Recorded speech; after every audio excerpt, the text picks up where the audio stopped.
வார்த்தை மாம்சமானது. யோவான் 1:1-18.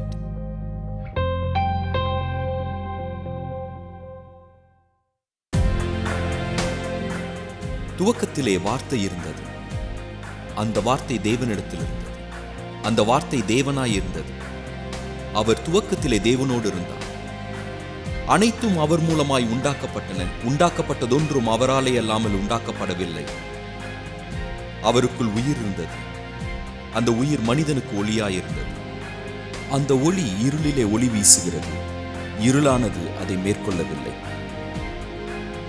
தேவனால் அனுப்பப்பட்ட ஒரு மனிதன் இருந்தான். அவன் பெயர் யோவான். அவன் தன் மூலமாக அனைவரும் விசுவாசிக்கும்படி அந்த ஒளியை குறித்து சாட்சி கொடுக்க சாட்சியாக வந்தான். அவன் அந்த ஒளி அல்ல. அந்த ஒளியை குறித்து சாட்சி கொடுக்க வந்தவனாயிருந்தான். உலகத்திலே வந்து எந்த மனிதனுக்கும் ஒளியை கொடுக்கிற ஒளியே அந்த மெய்யான ஒளி.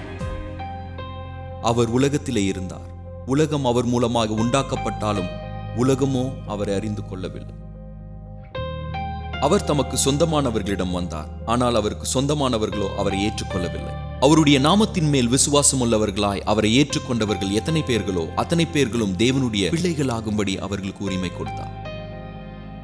அவர்கள் இரத்தத்தினாலாவது கணவனுடைய சித்தத்தினாலாவது பிறவாமல் தேவனாலே பிறந்தவர்கள்.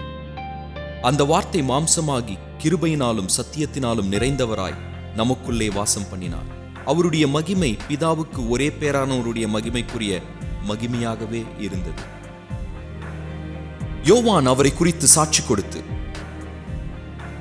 எனக்கு பின் வருகிறவர் எனக்கு முன்னிருந்தவர், ஆகையால் அவர் என்னை விட மேன்மையுள்ளவர் என்று நான் சொல்லியிருந்தேனே, அவர் இவர்தான் என்று உரத்த குரலில் கூறினார்.